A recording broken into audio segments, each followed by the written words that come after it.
Welcome back to Saturdays and Stories, the show where we don't talk about college football. We talk to the people behind the passion. Every fan has a story, and tonight we're heading to Boise, Idaho to find out why the Broncos became more than just a football team. Tonight's guest is Nick.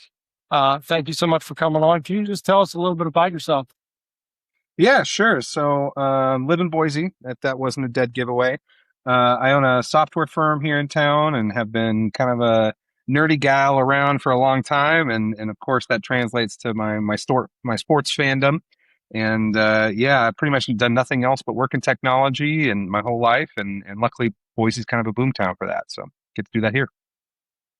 I wasn't aware of that. So you built your company from the ground up there, or how?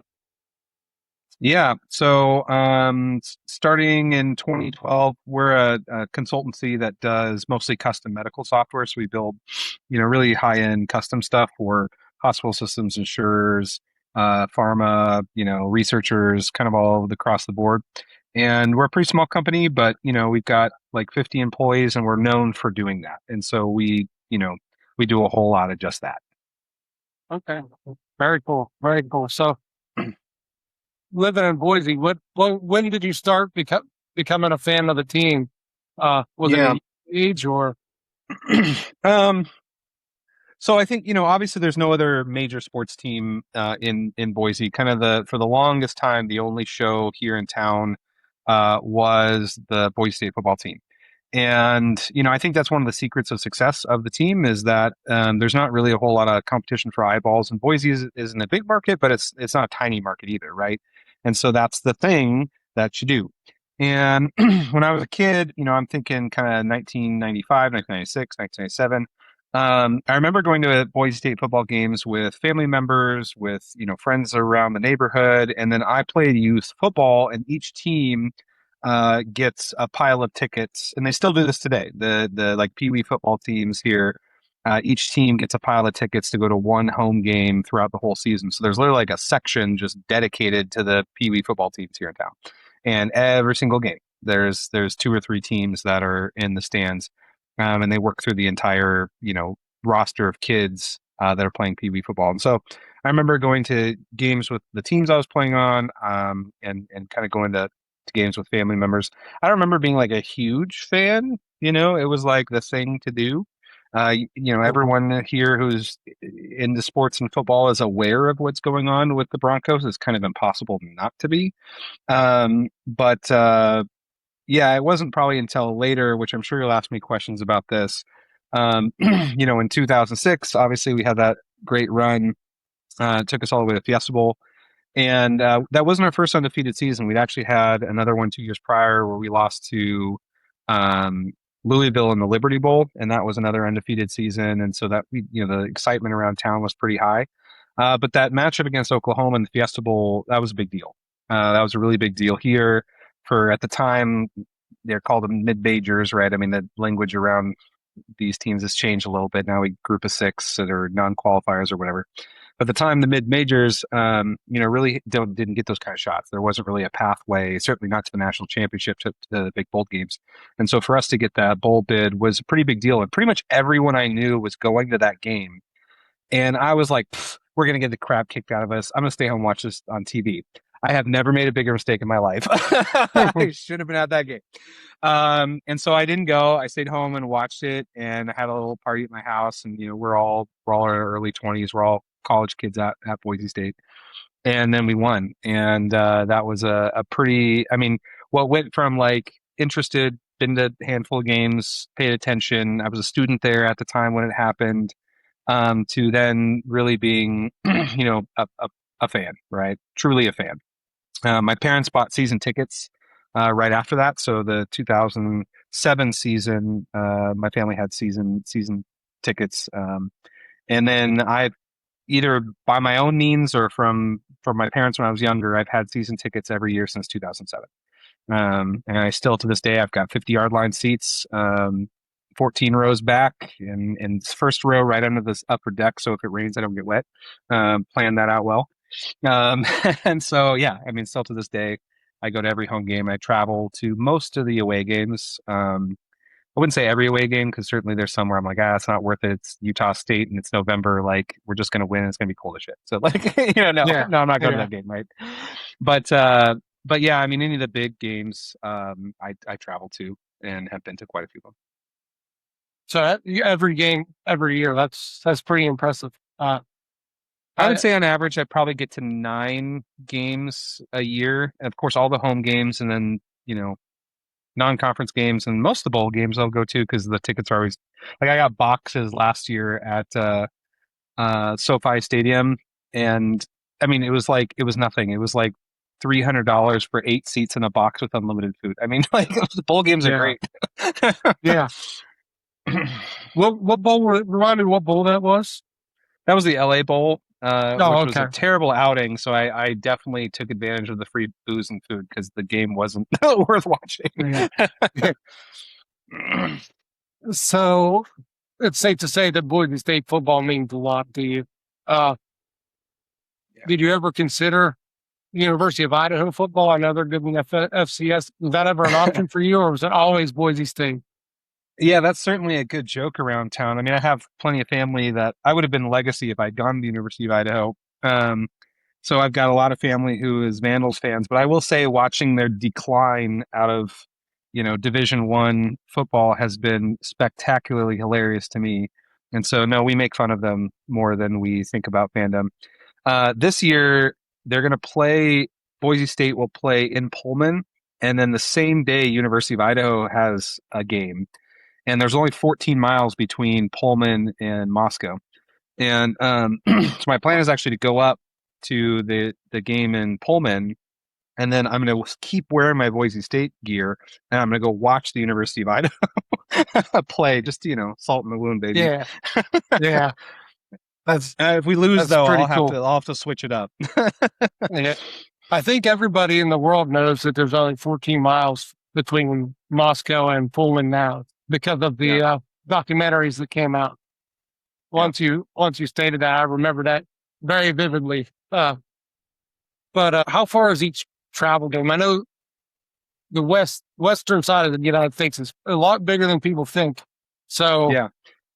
So, interestingly enough, this is a little factoid about Boise, Idaho. Boise, Idaho is the most geographically isolated city in the lower 48 United States. Obviously, Alaska and Hawaii have some geographic yeah, distance issues. But yeah, so our closest neighbor in Boise, Idaho is Salt Lake, which is 5.5 hours away by car. And so we are the most geographically isolated city in the U.S. So yeah, our travel to get to different games is pretty radical. A trip to Reno, which for a long time we had a pseudo rival in Nevada. That was a pretty common one. Utah State is our closest team that we can get to easily, which is just north of Salt Lake. I've been to Colorado State. That's a pretty good drive. It's like 11.5 hour drive. Usually I'll fly to Seattle or Eugene. They both have airports that have direct flights from Boise. But Colorado Springs is not. So I'll just take a car. yeah. So yeah, they're pretty long distances. Our furthest, I think now in the new Pac-12, the furthest team is either going to be Texas State or San Diego State. San Diego State, I'll just fly. I have family in LA, so I'll fly to LA and then spend a weekend with them, and then drive down to hit the game. And so that that's not too bad. It's like a 2.5 hour drive from LA, 3 hour drive if there's traffic. Yeah, and you got both of them at home this year too, so that's you Right. don't have to Yeah. So worry about it this I don't year. have to worry So, about long travel. yeah. So I'll probably I go have this year. said, I'll probably go to Oregon. I'll probably go to Fresno State, and I'll probably go to Washington State. I think those are probably okay. the away games that I'll do. I was tempted. I was tempted at some of the other non-con games. I mean, obviously, our hardest one, Memphis, West other than Western Oregon. Michigan would be cool too. I think. Yeah, I Uh, thought about Western Michigan, but that's like a plane flight and a hotel and a whole deal. And let's be honest, Boise State's just gonna crush them. So like, I mean, yeah. I'm it's Yeah, you would hope. You hope so. pretty sure, pretty So sure. We don't. yeah. Our winning record against non-power five teams is pretty high. I mean, we're talking 89% win rate kind of stuff, and so it's we perk up for teams in Power Four, I should say, not Power Five, Power Four conferences, because those are kind of the big games that Boise State got used to being on national TV, and people got familiar with the program through those, the Georgia and Virginia Tech and the wins at Oregon and all that stuff. And Yeah. but the even against top now G6 teams, like last year losing at USF was pretty weird. Like that was unusual for us. We're not used to that. Um, and so we just kind of assume that if it's another, G6 team, we're just gonna kill them. Were you at that game at USF? I was not. I that was far enough away, and again, I did assume we were just gonna win. So I was like, I had no reason to go to that game. I was wrong. Yeah. That's about 40 minutes from me. Okay. But I would say if you're coming to USF game, wait till they're building a new stadium on campus, so they won't be playing in Raymond James. So it'll be a better experience than an NFL stadium. So Yeah, NFL stadiums are cool, but I Yeah. don't know that I'd want one as mine. Like I've been to I've been to quite a few as we play UNLV down in Vegas. And Legion Stadium's great. It's a great atmosphere, but it doesn't really feel like a college experience, right? It's they don't sell the whole stadium out. Like the upper decks are always empty, and it's kind of weird.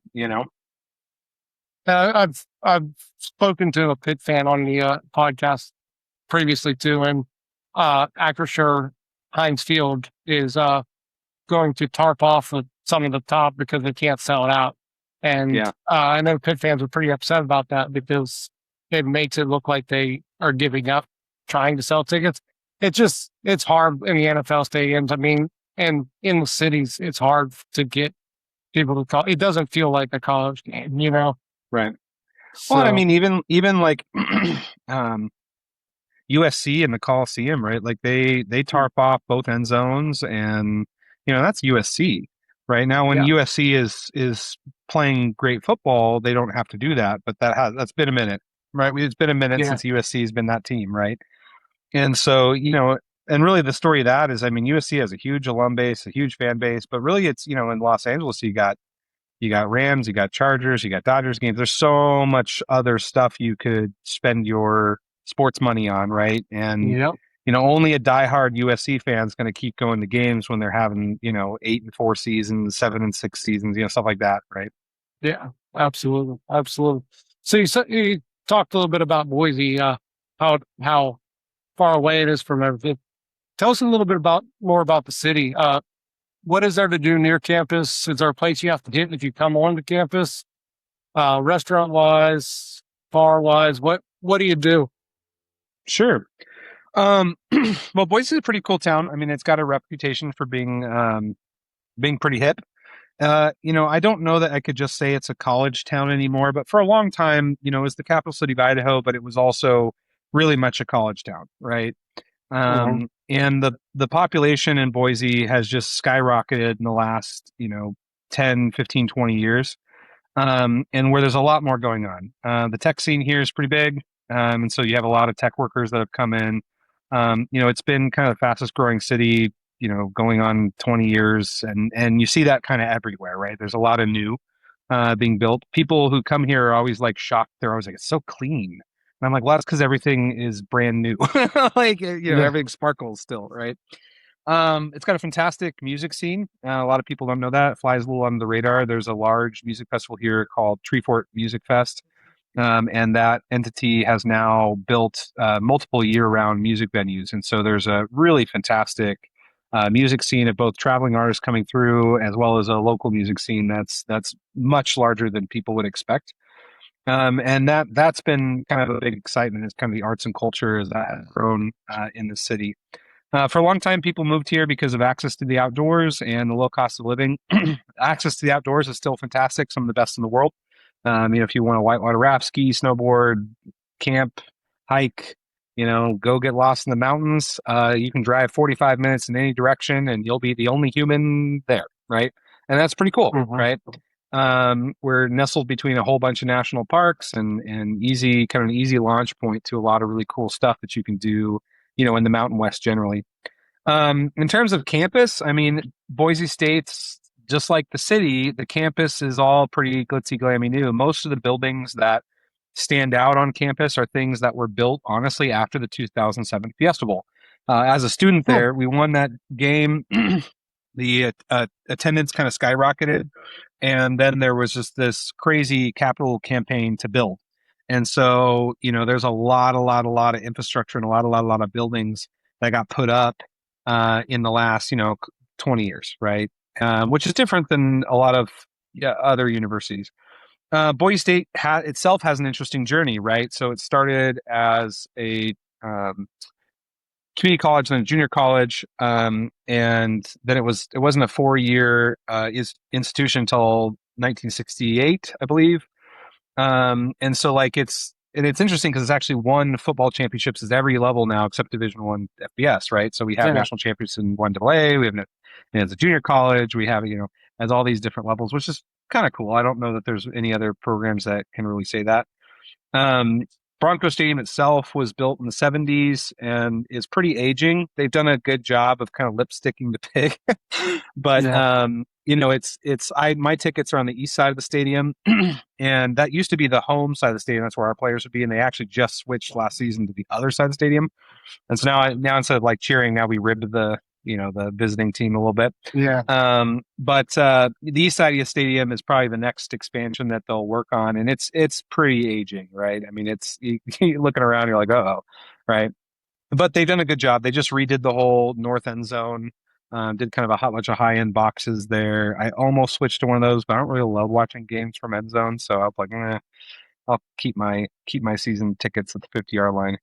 Um, so anyways, yeah, I mean, I'm kind of rambling a little bit, but city of Boise is great. It's a really wonderful place. They're kind of known for being really nice. Everyone here is really, really, really nice. Very friendly. It's got a very different pace of life than people are probably used to.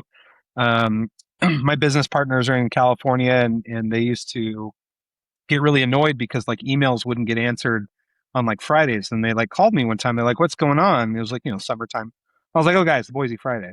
And they're like, "What's a Boise Friday?" And I was like, "Oh, from the end of May through the beginning of September, no one's at work on Friday." And like, it's this unspoken thing that everyone knows, like, because you dip and you go to the mountains, right? Yeah. You go do that great access to the outdoors. And so I was like, if you expect our employees to be working a full day in the summertime on Fridays, it's not going to happen. You don't have an office in Idaho. You don't have an office in Boise. It's not going to happen because there's hundreds of other places that they could go work that recognize what a Boise Friday is. So yeah, so we now embrace the the Boise Friday, Yeah. uh, by choice or not. I don't know. You decide. Um, but yeah, I mean that's kind of the culture here. It's a very laid back, very That's pretty very cool. very laid back attitude. So if I were to fly into Boise for a game for one weekend, what are some things I couldn't miss? Couldn't miss. Well, I mean, in terms of restaurants, this might sound a little stereotypical, but there's a great steakhouse here called Chandler's. It's my favorite restaurant in Boise. It's a little pricey, but like, if you're only here for a weekend, hit the good one, right? Yeah. And so, I jokingly tell people that, for a place surrounded by people who raise beef, you can get the best steak there. And the truth is, I don't know in all my travels around the world that I've ever had a better steak anywhere else. So, maybe that might be being a little homer here, but like, I mean, they'll import Japanese A5 Wagyu and the whole deal, right? And so it's great. So I would definitely hit up a Chandler's dinner. You can't go wrong. If you want to go check out a college bar, there's the End Zone or Suds right next to the stadium. Still to this day, myself will like hit up the bar, then go wander around to all the tailgates before I wander into the stadium. And the tailgate scene's pretty fun. It's a pretty good sized amount of people who tailgate, especially for a group of 6 team. Both sides of the parking lot are completely filled up with tailgates before a game. You rent them out for a whole year, and that's like your spot. And so once you have friends that have tailgate spots, you kind of it's almost like bar hopping, right? You Yeah. just hop Oh yeah. between. Yeah, and so it's a lot of fun. Um, if you come in the summertime, You could float the river. That's a pretty common one to do. Go hike in the mountains. I mean, our ski resort is 30 minutes from downtown Boise, so it's pretty easy to pop up there and hit a couple slopes and then come back down.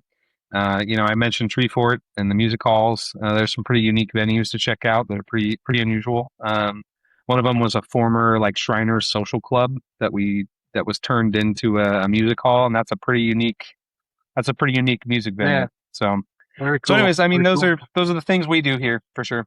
Yeah. Okay. So getting back to Albertson Stadium, what is it like seeing the blue turf in person? I mean, Yeah. that's the one thing that Boise State is known for above anything else is the blue field. Yeah.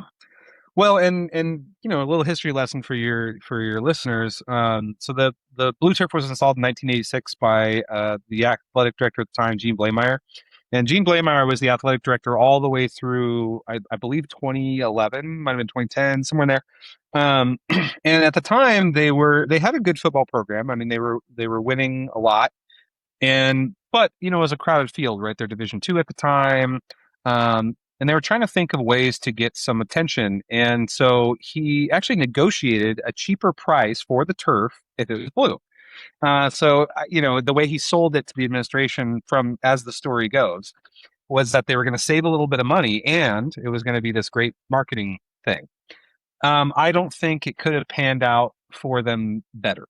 They quickly trademarked the installing a different colored turf on a field. And so now every field that you see around, like at Eastern Washington, or I think Coastal Carolina has one, there's a few of them now that have done different colored turf. Every single one of those schools had to come to Boise State to get permission to install their different colored turf, since we hold trademark. And as long as it's not blue, I think Boise State's been more than happy to say yes. So anyways, what's it like to see in person? It's even better than on TV. It really is. It's more blue than you see it on TV. For a long time there was this like, oh, the players are blending in because they also wear all blue uniforms, right? And publicly we'll say, yeah, that's not true. Oh, it totally is. They absolutely blended. So there's a little bit of home field camo going on. And I think just your eyes take a while to adjust to it. And so I don't know if there really isn't any mystique. I mean, but for a long time, I mean, our home winning record, I think, is since the year 2000 is number one in the country. We're in the top couple in the country.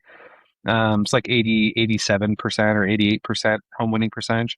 And that slipped a little bit, but yeah, it's pretty radical to go see a game on the blue. And I'll say I've seen so many games on the blue that when I go to other stadiums, I'm always like, man, this is weird. Where's the blue field?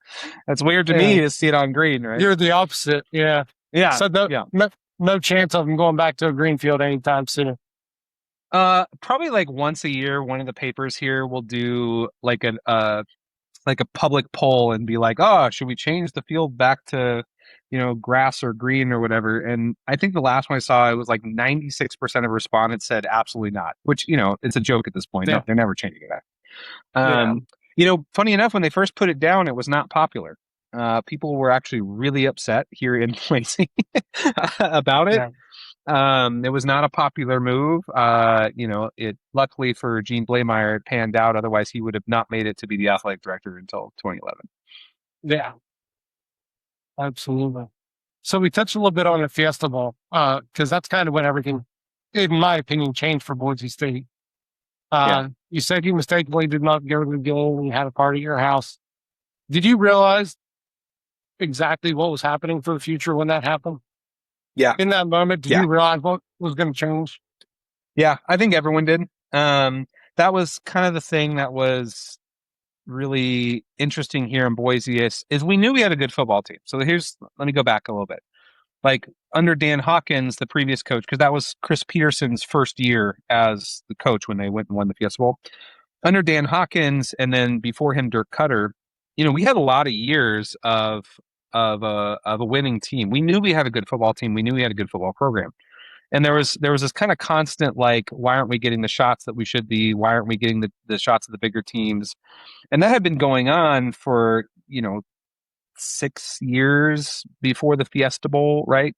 The Louisville game was a little bit of a bummer because that felt like one of those maybe stair step ups, and then we lost by 4 in kind of a last second situation, right?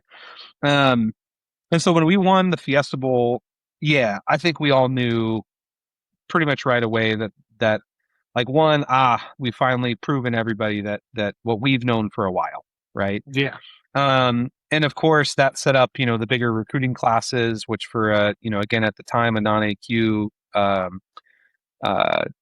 team was a big deal, right? To get caliber of talent at really what was, a power forward for a while after that game. And you think about those Kellen Moore years where they went 50-3, all those recruits came right on the heels of the 2007 Fiesta Bowl. Everyone was recruited that year and the next, right? And then that team went on to go 50-3 and win another Fiesta Bowl, right? And so, you can see the effects of winning that game almost immediately on the team. Yeah.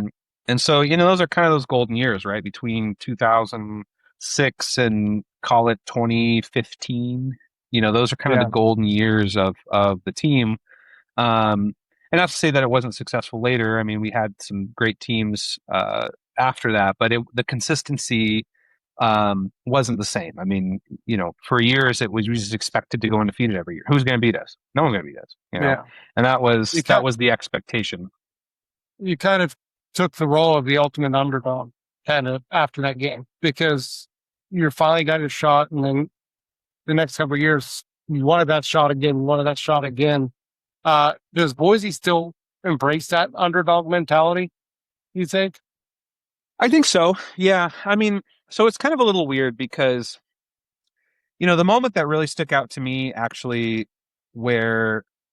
so we had the 2007 Fiesta Bowl, the 2008 season, we opened the season, lose to Washington, and not like terribly, it was like 24-10, something like that. We were in Seattle and lost to Washington, and that was a season. I think we went 10-3. Kind of handled business. Lost to Hawaii. Hawaii went to the Sugar Bowl, got crushed by Georgia. Right, like it wasn't a particularly Boise State-esque season, right? Mm-hmm. And so the next year is Kellen Moore's freshman year, and I think it was the second or third game of the season. I don't remember exactly where it fell in the schedule lineup. We had this trip to Oregon against a ranked Oregon team in Autzen, right? And so we had this hot new freshman quarterback, true freshman quarterback. We had just come off of kind of a bummer year, right? I mean, bummer for us being 10-3, wah wah, right? And so we didn't really. I don't think anyone was expecting we were going to win that game in Autzen, right? I was also not at that game, but that's because I was traveling for work, and so I would have otherwise gone. And then we went in there and kind of manhandled the Ducks. Like it was not close. I mean, they made it close by score at the end, but I think it was like 37-21 going into the fourth quarter, Boise State. Like it never really looked that close. We were ahead the whole game. They looked outmatched the whole game, and then they kind of made it close at the end. And that was the moment where I was like, okay, like there's some continuity here, right? Like this is like we can expect good things moving forward. We did go undefeated that season, lose to TCU in the Poinsettia Bowl by 1 point. It was 17-16. And then the next year we opened up again with Oregon at Bronco Stadium. They had a home and home with us. And that was the famous blunt punch game. And I'm sure everyone kind of remembers the game where LeGarrette Blount went crazy at the end and punched Byron Howard, Boise State player. Yeah. And we won that game too.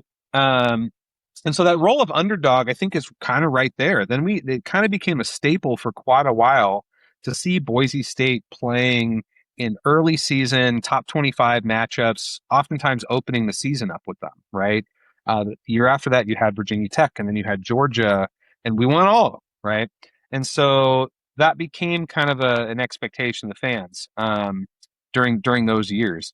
I think that is still embraced. I mean, the athletic director, they still schedule games like that, although our success in those games over the last 7 or 8 years hasn't been as good. The last one we won that was like that was we beat Florida State at home in it was either 2021 or 2019, I can't remember. And that was like the last one that we had like that, where we went and, on the road and won a game. But I think that's something that's still important to fans and the team, is that they play in those games early. Um, Yeah. and it's fun. Last year I went to the Notre Dame game, got 50-yard line seats, and it was really cool to go watch them play, Notre Dame. I wish we had won. I think we should have done much better. That was that was not Yeah. not right. But yeah, I'd say they roll the underdog. The flip side of the coin is we're the standard of the group of six, have been That for was my next point. I truly yeah. believe, maybe I'm a little bit younger, but I believe they're what's they're the main staple of the group of five, group of 16 now. Like they started it and they continue to be the Yeah. top tier of what they should be. So that's when you say bracing the underdog, then it's kind of weird, right? Because on the other side of the coin, the teams that we actually play the most of, I Yeah. mean, most of those games were favored by 3 touchdowns. I mean, Yeah. I mean, it's expected that we're gonna just kind of roll through a schedule. I was joking with some friends of mine. I said, it'll be a weird day when we're not picked to win the conference we're in, because I can't Yeah. remember a year that we weren't, right? And again, this year we're, again, the favorite to win the Pac-12, the favorite to go to the CFP for that group of six slot. And it's almost lazy. It's just kind of convenient to pick Boise State. I think at this point in time, Yeah. it's like, oh, they're going to win a lot of games. It'll be fine, right? But yeah, I mean, I can't think of a season where we weren't picked to win our conference and weren't expected to go compete. Do you believe that in its peak, Boise State deserved a chance at a national championship? Yeah, I think there were some of those Kellen Moore years that they were good enough. They really Yeah. were. We had the right coach, we had the right makeup of players. And there's a pathway now, which I think is really great. But for Boise State, it came 10 years too late, right? We had a handful of kind of golden era teams that they were good enough. And, I truly believe that because they did it on the field. I mean, you have them beating Georgia and Atlanta, beating Oregon and Oregon, they were good enough. But there was no pathway, and the powers that be would have never allowed it, right? And so, it's great that there's a pathway now. I think for Boise State, it's come a little late. And the college football landscape is very different today, than it was. I mean, with the transfer portal and NIL, a small school like Boise State, while we're doing better than every other G6 team, we still lose our best players, right?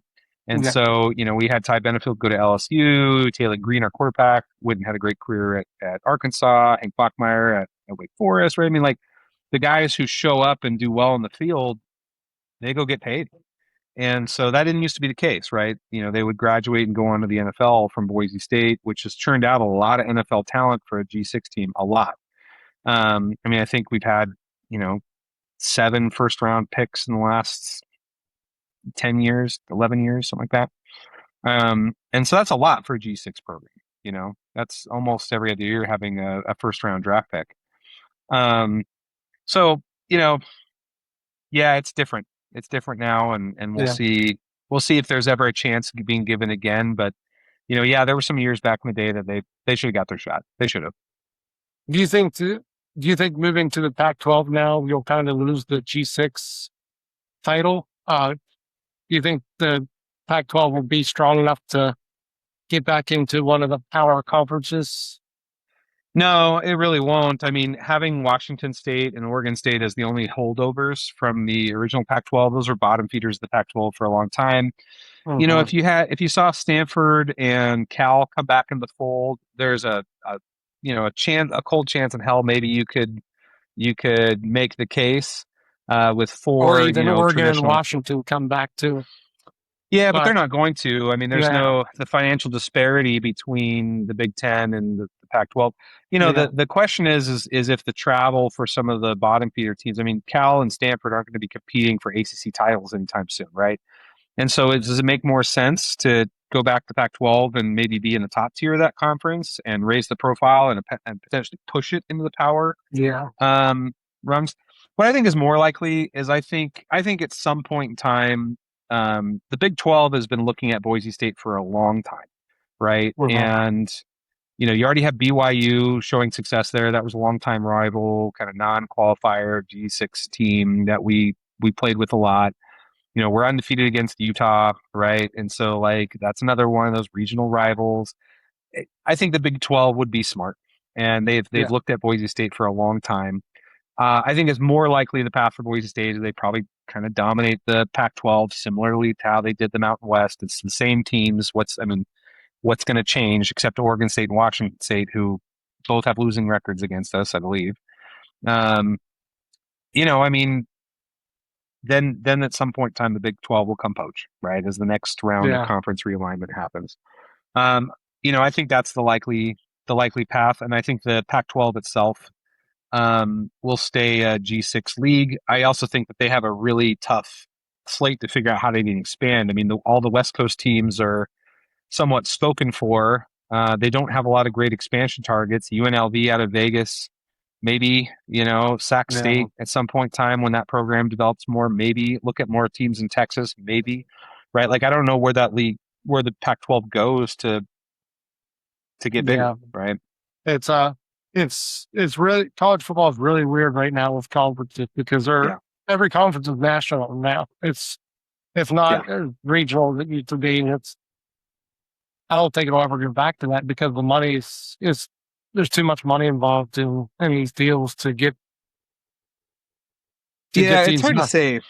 I mean, there's been a lot of like talk about breakaway leagues, right? And essentially have like a semi-professional college football league that Mhm. just grabs, the teams with the brand and the cachet and, certainly the power four teams that fit the bill.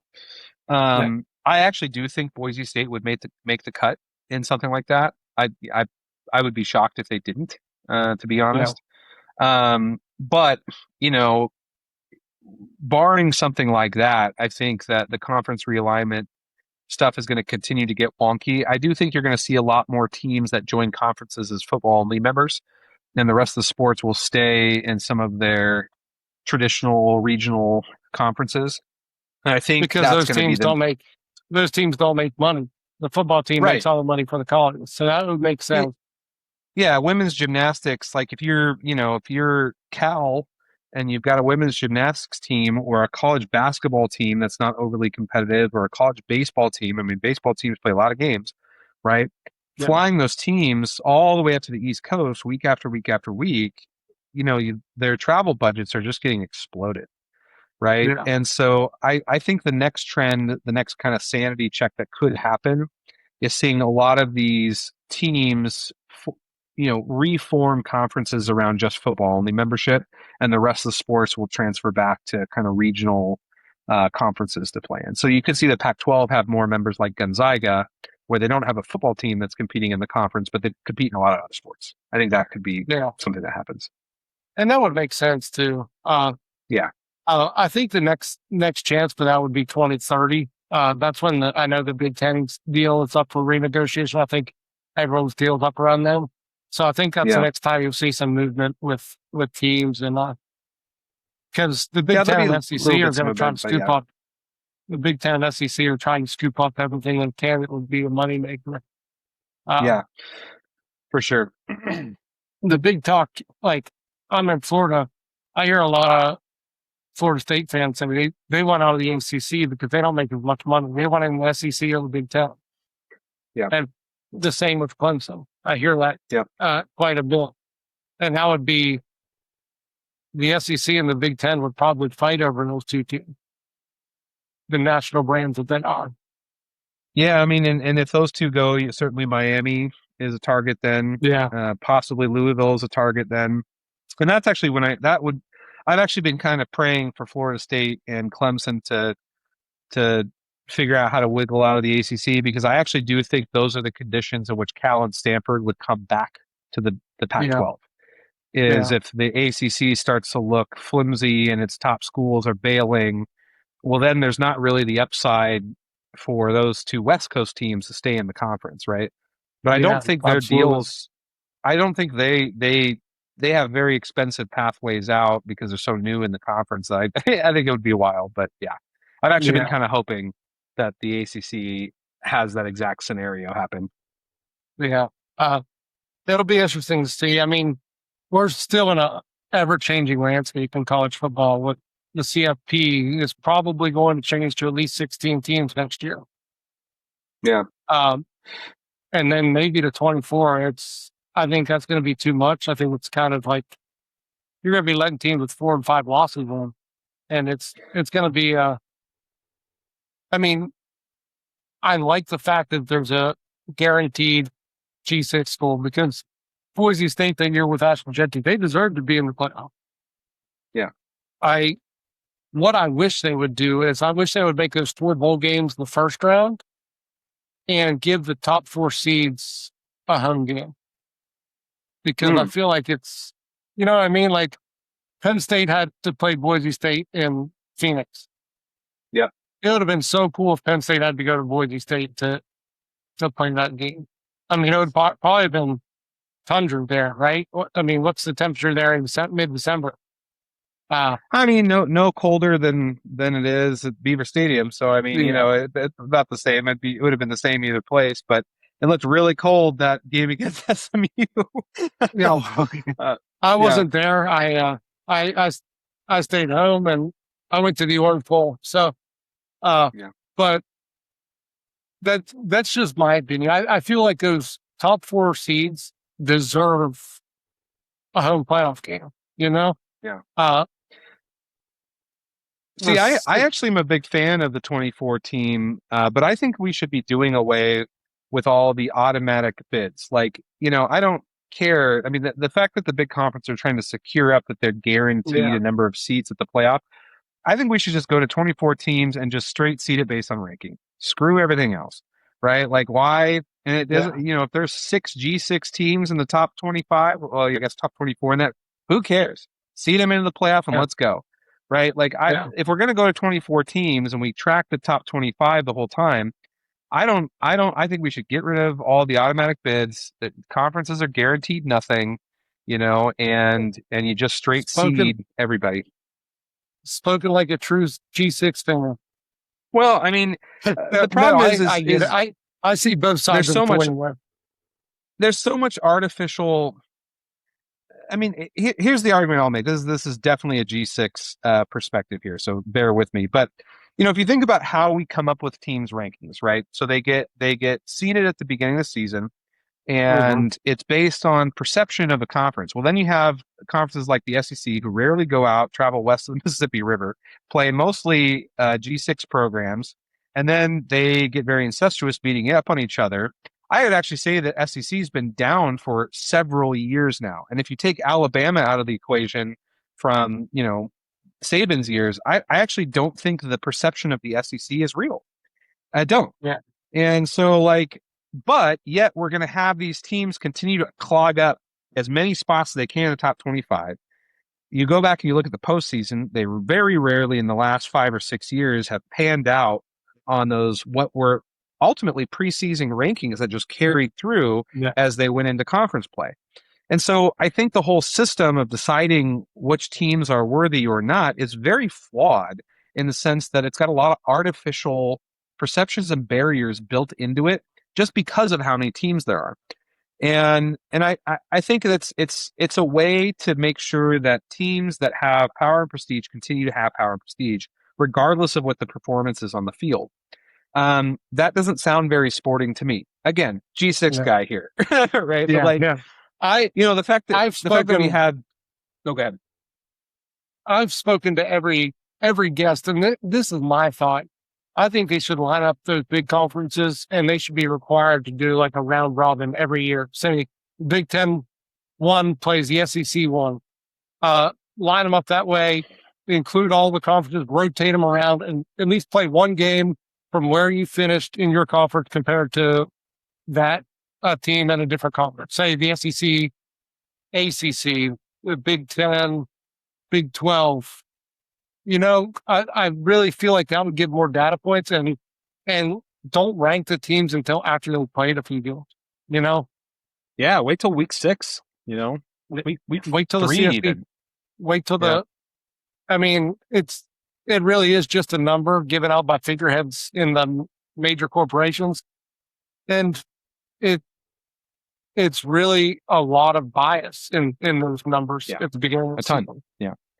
Well, and the problem is they carry through the season, right? So if you're ranked number 3 and you lose a game or two, you might still be ranked in the top 25, yet your team wouldn't be anywhere close to the caliber of potentially teams that are ranked behind you. And again, Boise State's kind of an interesting one in the middle here because we actually do get the benefit of the doubt, more so than I'd say any other G6 team does. I mean, I think Boise State gets the benefit of the doubt a lot, but nothing like a team from the SEC would be getting the doubt, right? Oh, and it's nothing like that. And so, it is so much based on history and perception and not really about performance on the field. And that stuff just carries through the whole season where you get to the end of the season and you start talking about seeding into a playoff. Well, it's how do we really know that those teams are the best teams, right? Is it about putting and this was a debate that keeps raging. Is it about putting the matchups on the field that's got the big fan bases and the TV ratings and the ones people want to see, right? Or is it about putting the best football teams paired up against each other? Because actually right now it's the other way, right? It's about creating the matchups that have historic rivalries and about having big fan bases and big TV ratings. Like they're trying to angle for those matchups, not about necessarily putting the 2 best football teams on the team. And when you're at the 4-team playoff in the national championship every single year during the postseason, that was the discussion, right? Every single year that dominated the headlines. We went to the Big Ten championship when Penn State won. They upset Ohio State and won the Big Ten championship. And I remember that drive home, the Who's In show. We drove out to Indianapolis, stayed the night, and drove back the next day. And we were listening to the Who's In show on the way back because I didn't have a way to stream the ESPN back then. And they picked Ohio State to go in the playoff over Penn State that year. And I just remember thinking like, there's no way this is possible. I mean, it just happened on the field 3 weeks before, and I'm glad they expanded from 4 because there could have been several other teams that won a national championship in those years. I mean, some of them, Alabama was far and ahead, but the one that really sat wrong with me, and I'm not a fan of any of these teams, so I don't have a dog in the fight. But what year was it? It was the 14 playoff year where we had the undefeated Florida State team that lost their starting quarterback. I forget what his name was. He went to the Jets. But now Jordan Travis, thank you. And he ended up, that injury ended up dogging him all the way into the NFL. But neither here nor there. So Jordan Travis goes down last couple of weeks, right? They win their last couple of games, incling the ACC championship game. He went down in the championship game. Did he? I thought he went down the week before, and then they had a backup. Yeah, you could be totally right. My memory is college football. I watch so much college football, I forget things, right? But I just remember seeing, what was the loser was Alabama, the SEC title game, and you have them get in over an undefeated. It really did beg the question. Well, then, what's the point of playing the games if we're just going to be picking teams at the end of the season, anyways? I mean, you win all your games, you win your conference championship, and the runner-up in another conference is going to get the nod over you. Why, right? Yeah. And the spin that ESPN would put on, that was kind of the moment where I was like, college football. Right? I was like, this is what's the point of playing the games if that's how these teams are going to get treated at the end of the season, right? Now, the expanded playoff, I think, eliminates that specific problem because there's always going to be that issue. Now there's that issue between 12 and 13. It's always going to be who gets that last spot. And they're going to create drama around it. It's good. But see, the difference is if you get left out now, there's no way an undefeated team is getting left out, right? Even in the G6, there's no way, right? It'd have to be 2 or 3 of them and something really weird go down for it to happen, right? Very strange set of circumstances where it happened. And so I actually think it has solved the problem because, there's some drama about who the last couple picks are. But, if you don't get in, you don't actually have a really good argument for why you should have over the other people, right? They're similar records, almost always the same kind of wins, losses. And if you really wanted to get in, don't lose football games, right? Yeah. And so, like, I actually think it has solved the problem because there's not as much angst and drama, right? Okay, maybe, we were a bubble team this year and we didn't get in. All right, let's not go, 10-3 next year or 11-2 or whatever, right? Like, and then we guarantee her to get in. So I think it has actually solved some fairness questions by expanding the playoff that otherwise would continue. So let's get back into Boise State. Sure. I know you said the golden years are behind you guys. What's your thoughts on the program today? Yeah, it's in a really interesting state. Part of it is that the change in college football, a lot of stuff, just the landscape of college football, a lot of stuff we just talked about, I think really puts Boise State in kind of more of a disadvantage than it was before, right?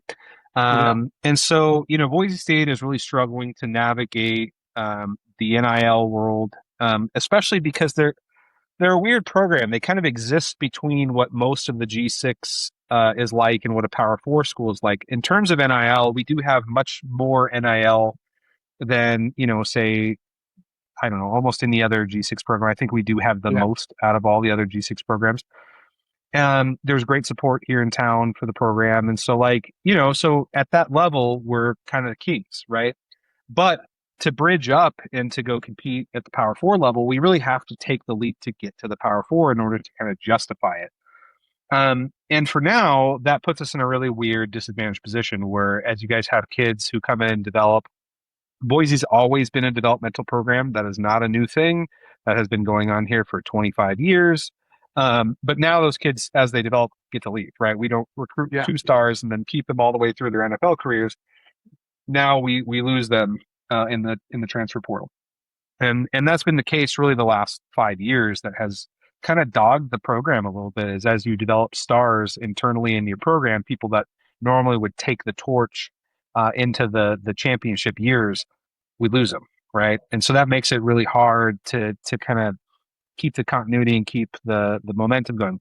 With that said, I think they're doing great. I think that in terms of how this college football landscape, every year so far, Boise State has had some of the best returning talent.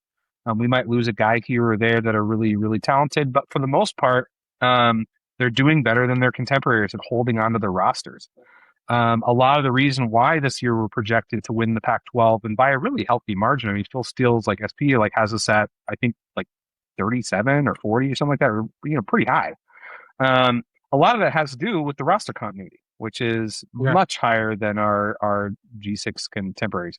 I think the Pac-12 is going to be a fun conference. It's regional. It took the top half of the Mountain West. Some of the teams that, in the last 10 years maybe do have a win against us. I mean, some of them still have terrible records. I mean, I think Colorado State's 14-1, and it's kind of what everyone looks like, right? But the conference itself, top to bottom, is pretty strong for a G6 conference. I mean, each one of those weeks is going to be a much more competitive game than just kind of rolling through 40% of your schedule and then having, your non-con games you get up for and a couple in-conference foes that you get up for. I'm really excited to play Washington State every year. That's been a fun kind of regional team that was historically in a league above us that, was a big game to Boise State for a long time. I think that's going to be kind of the rivalry of the conference, if I'm being honest, is going to be Boise State and Washington State. Kirby Moore is their head coach, which, is the younger brother of Kellen Moore and kind of a Boise State great. So there's also this, kind of incestuous coaching situation going on, right? And my outlook is pretty positive. Do I think we'll reach the heights of those golden years again? I think it'll be really tough. Really tough. Do I think we'll continue to maintain being the standard of the Group 6? Yeah, I don't think that's going anywhere. There's nothing, this thing is still a well-oiled machine. It's a well-known program. It can out-recruit every other G6 program. Heck, it can out-recruit a good portion of the Power 4 programs and regularly does, right? And so none of that's changed. And I don't think it's going to. If you're a running back, if you're a kid who's a running back and you're trying to pick a school and, maybe Ohio State didn't get you, Miami passed, right? Those kids are coming to Boise State, right? And that's why we've placed, I think we've got 3 first-round draft pick running backs and multiples who have had careers in the NFL since 2010. which for a little school like that, to still have that many guys in the league at the running back position means that we can go out and recruit that position, and we're kind of known for that. And so we're going to continue to get really high quality running backs. Quarterback play, we'll see. You know, Maddox Madsen's been, I would say, probably the weakest quarterback Boise State's had since 2004. Is he back this year? Yeah, this is the last year, and so he's got kind of one more chance to impress us, I'll say.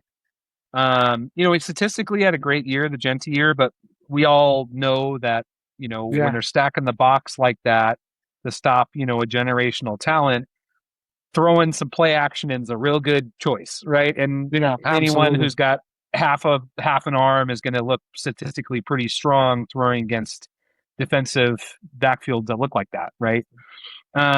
And so, he statistically had a great year his sophomore year. Junior year, honestly, disaster. Still statistically not the worst year, but we expect much better quarterback play in Boise, Idaho than that. So this is kind of his last year to show us that he can take the step up. If he doesn't, the talent behind him, the competition next year going into the, what will be the 2027 season, we've got a bunch of really great young guys who came in 4-star, recruits, and who are in spring ball looked great. And so if Maddox Madsen, he'll finish out his senior year as the starter, and then I think the next year is going to be real interesting. Okay. So I would say your biggest concern is quarterback play this year. What's the biggest strength you think your team has this year? Yeah, I don't know that our biggest concern is quarterback play. I mean, Maddox Madsen needs to take a step up, right? That's all there is to it. He needs to play better at quarterback. But, he's acceptable as is. We just expect better. That's it. I would say that the biggest concern that we have is, basically our entire wide receiver room got wiped out, which, goes hand in hand with your quarterback play, right? Now, the guys that are coming in, highly touted, they look good in spring ball, but they're all unproven. Ben Ford is the only wide receiver that has come back, and he was having a pretty good season last year until he I forget exactly what he broke, but got injured ending a season in the middle of the season, kind of got a medical gray shirt and gets to come back for one more year.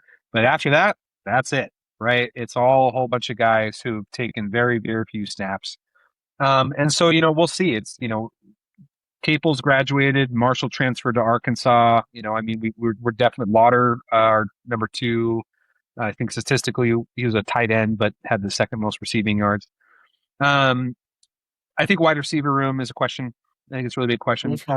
We also lost some talent in our DBs. So safety, both our cornerbacks are gone. Jaden Mickey, who transferred here from Notre Dame, played nickel last year, did really great. He's probably going to take one of the cornerback slots. And then after that, it's kind of a question mark on what the DB situation is going to look like. In terms of strengths, I would say our defensive line, always good at Boise State. Both sides of the line are always really strong. And I think the defensive line will continue to be a strength of this team. Jaden Virgin Morgan coming back. Latu, who's a transfer from BYU, is coming back, and he looks really good. And so I think we've got a lot of guys returning on that front. I would say wide receiver room, defensive backs looking a little weak. Running back, of course. I didn't even say it because I think people just know that Boise State has always got a stable of running backs, right? Sire Gaines and Dylan Riley, and then we picked up a couple transfers that I think will push for reps. It's a very strong running back room. That'll be a strength. Offensive line, maybe a question mark, replacing a couple guys, but they always seem to reload kind of fine at offensive line. I'm never too worried about it. It looks on paper like a pretty solid Boise State team. Is it a championship CFP driving kind of team? Maybe. Could be. But, I'm looking through their schedule. That's what I wanted to get to too. But first I want to ask you your thoughts on the coaching staff. Do you think this is I don't know a lot about the coaching staff there right now. Can you talk about them, and do you think they are doing what is expected of them? A little hard to say. Spencer Danielson is our head coach. This is going to be his 3rd full season, right? So he was the interim coach at the end of 2023, won the starting job, which was a little surprising to me. They had a lot of options. They had a lot of options to go recruit from, and a lot of people were very interested. And so kind of to internally hire the defensive coordinator, who I thought was okay, but not like particularly exceptional. We learned pretty quick that he's a player's coach, and that's really what drove it home for them. Was he gets a lot of buy-in from the guys on the team, and Boise State really does. That's a thing here. It has been for a long time. There is a culture. There is a Boise way that's been continued. All their coaches have been internal hires and kind of in the family, even coordinators for a very, very, very long time. So, I think Spencer Danielson's a good coach, but, the hard thing to evaluate him is he kind of inherited a Ferrari. And he's shown that he can drive the Ferrari at the speed limit, and every once in a while he knows how to put his foot on the gas. But I'm not sure yet, and I don't know that we are yet, that he's the right guy to drive it. I think, right now he's got a good record. He took us to CFP, didn't win it, but okay, there's 3 Mountain West titles in a row. Can't be too concerned about that, right? But I think if we see another couple 9-4 seasons, that dude's on the hot seat real quick, Yeah. And so, I think that he's got to put together another kind of CFP or something close to a run like that to not end up on the hot seat. I would say the person who's probably in the biggest hot seat is Nate Potter, our offensive coordinator, second-year offensive coordinator, and that was the first time he'd been in that role. He kind of trained under Dirk Cutter, who, is a little Boise State legend, right? And every once in a while pops his head out of the clouds and comes down and, benefactors Boise State with his coaching time, right? But Nate Potter was a star offensive lineman, went on the NFL, came back home to coach, and I think he's a really boring offensive coordinator. This is the least creative I have seen Boise State offenses be. And so he's got to take a big step up to keep that job. And if he doesn't, he won't. I mean, this will be his last year, I'm fairly certain. The bright spot is the defense coordinator, Eric Shander. I think that, he's done a fantastic job getting a lot out of a little. I think he's got a lot of holes to fill in almost every year, and he's turned those defenses into really, really great defenses. The year we played Penn State against you guys, we led the nation in sacks. We had a fantastic defensive line. Our defensive backs were probably the weakness, which we saw, in that game too. But otherwise, I was very happy with what he got out of what was really an underrated defense. So I think the coaches are kind of fine. Nate Potter's probably the most danger. Spencer Danielson, not exactly my cup of tea, but he's doing okay. Yeah. Okay. So what would be your definition of success this year? Yeah, I mean, I think we need to keep it close with Oregon. Obviously here in Boise, we believe we're supposed to beat Oregon. But some of us are also realists and know that, going into Autzen Stadium with a significantly outmatched program is, tough, right? But holding close with Oregon, definitely got to beat Memphis at home, definitely got to beat Western Michigan. I think, and then rolling into this new Pac-12, I think there's a good chance we drop a game in there somewhere between Fresno, San Diego State. Washington State's a big question mark with how much new they going out there. So maybe they could put it together. I think one of those 3 teams potentially could give the Broncos a run for their money and maybe an L.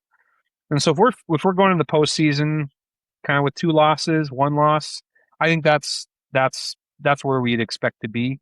And who knows? I mean, it's just as likely that we lose to Oregon and then go undefeated the rest of the way. We've had many, many seasons that play out like that too. So, with changing conferences and moving around and everything, does Boise State have a rival? What team would you consider that? Yeah, I'd say in the current conference, there's a couple, right? So Fresno State's been a historic rival for a long time with Boise State, and it really started out, in I think it was 2000. I want to say 2001 was the year that Boise State really started its ascension, where we went to Fresno and beat number 8 Fresno State with Carr as a quarterback. And ever since then, there's been this kind of somewhat nasty rivalry between the 2 teams. In fact, the only time I've ever had something bad happen at a game was a Fresno State game where I went to as a Boise State fan, and I had someone pour a beer on me and The words are being exchanged, right? It's a rivalry, certainly with the fans, certainly with the teams themselves. I don't see that going anywhere. That's going to maintain. I think Washington State is, we've played quite a bit the last, 10 years. I think we've probably played 5 times, something along those lines. And now we're just in a conference together. It's been a big game historically. Even in Pullman, they take it very seriously. Even when they're in the Pac-12, with Boise State came up to Pullman, they sold those games out, right? And so I think that's going to be one that will develop pretty quickly into rivalry. The other one, San Diego State. I think San Diego State's always been a tough time for Boise State. Of all the teams in the conference that were from the Mountain West, San Diego State has the best win-loss record against us historically, right? So it's pretty close. We still have the edge, but it's pretty close. I think that's kind of it. I mean, Utah State's, they've never really pushed. Colorado State's never really pushed. Texas State's new. Maybe that could be cool, but they're just too new. So I think those are the three rivalries. And I'm looking at the schedule, and I noticed South Dakota Coyotes. That's a team I honestly have never heard of before. So that's new to me. I'm sure it's an FCS program, but it is. They have some FCS national titles over there at the South Dakota Coyotes. Okay, that's an FCS powerhouse right there.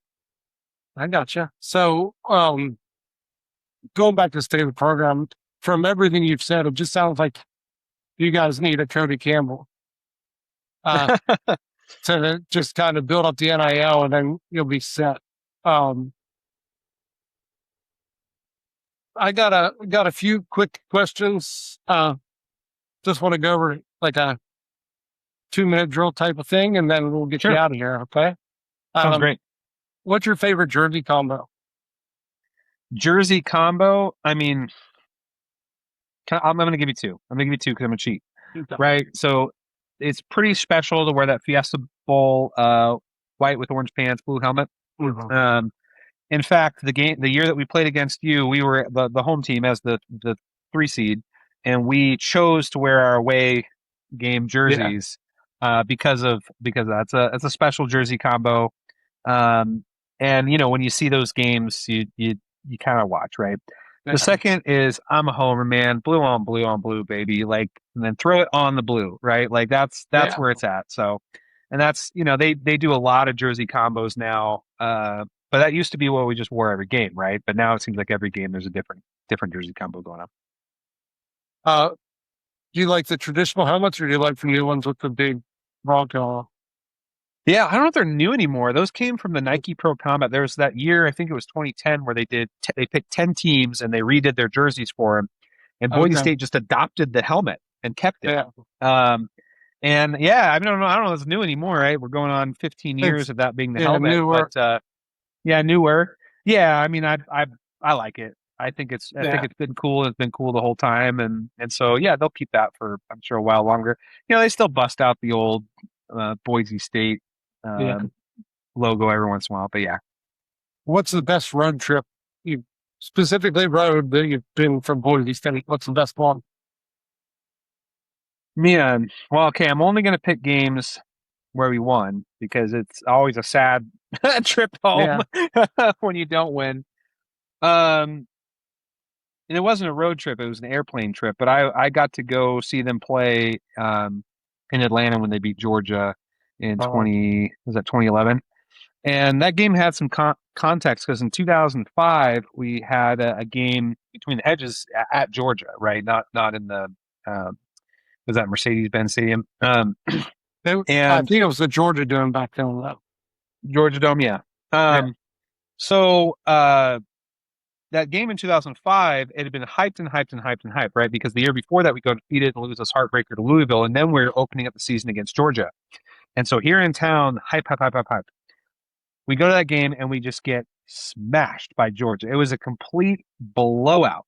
And so that game in 2011, that felt like vindication. It was like our turn. It was our turn to go win one. And that was another one of those games where Georgia was never really close in that game, and we were soundly had that game handled pretty much the whole time.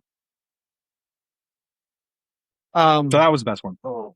What's your favorite stadium that you've been to?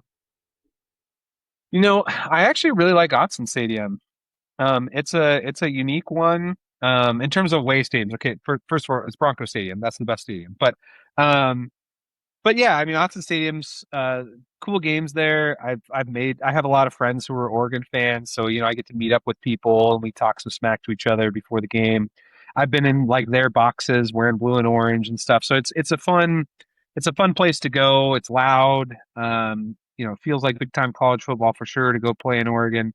And then I just know a lot of people, and so Eugene's a beautiful town. There's great restaurants. The ocean's really close. Every time I dip out and go do the Oregon Coast for a couple of days, and so that's a really great trip. I'm looking forward to doing it again this year, and I really hope Boise State and Oregon decide to schedule more of these games because I think both fan bases really like it. I think it's a really. I wish Oregon would hold up its end of the bargain and come back to Bronco State instead of buying us out of the home and home wusses. But But either way, going to Eugene's fun too. So I'd love. I don't think they'll ever come back and play at Boise after that 1 year with the Blunt Pie. They'll never come back. I'm hoping to make a trip to Eugene next year. So yeah, it's a good one. I've been to Autzen Stadium a few times now, and it's every time they've played there, I've been there. So it's been cool. is that the loudest venue you've ever been in? I would actually say I was surprised at how not loud it was.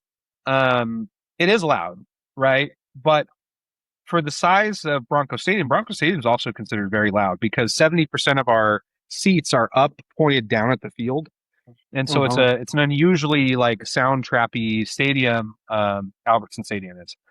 So I wouldn't, I've heard for years about Autzon's sound, and when I got there, and crowd starts roaring and they're doing the decibel meter thing. I was like, yeah, it's a little louder, but I wouldn't say it's like I was expecting more, honestly. Have you been to a know, place where it was like deafening? Have you been to a game like that? I mean, no, I've never been to Big House, which isn't considered a particularly loud one. There's a lot of people in it, right? Yeah. If I'm not mistaken, Tennessee has the loudest stadium recorded, but no, I mean it gets plenty loud in Autzen Stadium, but I think people are really surprised at how loud Bronco Stadium gets. Yeah. It is definitely the loudest G6 stadium I've ever been in by far. And so a lot of teams show up and they're like, "Whoa!" Like it's pretty loud in here. And again, it's just kind of a trick of how the seats are up above, pointed at the field, and so it's just a weird thing that happens. What's the best not well known tradition? Not well known tradition. Someone outside you wouldn't know. I'm trying to think of something. I mean, there's some stuff the student section does. It's a little funky. They have some flags and stuff that they roll out every game, and they stand up the entire game. So the student section's never allowed to sit down. They police each other, right? So that's kind of a weird one. I don't know that we have a whole lot of really old timey traditions at Boise State. They raise the blue chaos flag every game. They have a former, usually NFL player comes and does that. That's kind of fun to see who they pick, each week and who's going to be there. I'm trying to think of anything particularly special that's a tradition, and nothing like overly comes. There's lots of teams that have some really funky ones that have been around for a long time. I don't know that Boise State they have the blue turf. That's yeah. I mean, and we're definitely very proud of that. Yeah. Well, we put all our effort into that. Yeah. Why should someone come? I'd say the players have one that I enjoy. Every year they kind of an endurance thing. It makes the news. They talk about it each year. It's during part of summer training. They do what's called running decks, and they do it every day.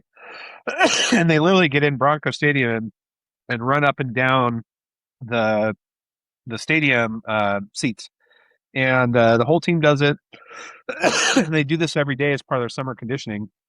And the news team here for probably about 25 years goes and counts who's holding up running their steps.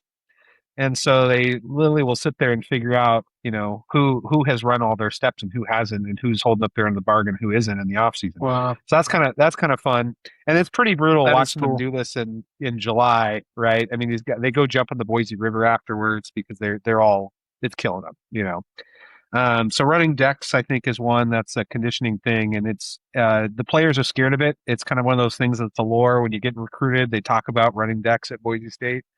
But it's also a sense of pride that we're tough enough to go do that. Absolutely. Absolutely. Why should someone come experience a game at Albertson Stadium? Yeah, great question. Well, I mean, the blue in and of itself is special, right? It's got a mystique, it's got a thing. It's different than on TV. The stadium atmosphere is pretty electric. Especially there's a handful of games you come during a big game or rivalry game. For a G6 team, they don't get any better than that. And I would say if you like G6 football, you almost certainly already know about Boise State, but you show up for one of those Mountain West Championship games or rivalry game, and you'll see that there's big time college football going on in Boise, Idaho. And so I would say for anyone who just loves college football and wants to experience something that's pretty unique, a game on the blue is hard to beat. Last question for you. If you had to go back and relive one moment from Boise State's history, what would you? Yeah, actually, it's kind of a recent one. I mean, there's a lot of really great moments in Boise State history, but I'm going to say that the 2024 Mountain West Championship game played on the blue. It was late at night, and it was really cold. Really cold. It was like 26 degrees out there, and I was sick. I wasn't feeling good, and I almost didn't go. I was like, man, I got a fever. And I'm like, you know what? No, get off your butt. You bought tickets to this game. I repurchased my 50-yard line seat. So I was like, those seats cannot be empty for the game that we're going to play in to go to the college football playoff. No way. And I'll tell you, I parked a little late. The game hadn't started yet or anything, but I parked a little late and I started walking into the stadium, and I was looking around at how many people were walking in, and I was looking at kind of the excitement. And I remember thinking like, oh man, the whole town's here, and there is no way we're losing this game. There is no way. And then the atmosphere in the stadium that night is the most electric I've ever heard it in my life. Of going to Boise State games is the loudest I'd ever heard it. The people were crazier than I've ever seen. And when Ashton Genty hit that touchdown run right before halftime, that place exploded. And that was a pretty magical moment for Boise State fans. Awesome.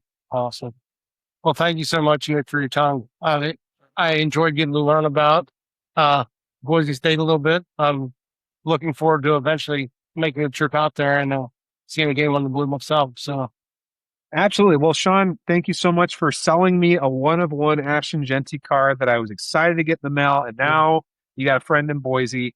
And if you do make it out this way, be sure to hit me up, and I'll make sure I show you the town and get you in to see a game. So I appreciate you inviting me on your podcast. It's a lot of fun. absolutely. Thank you. We'll see you next Saturday.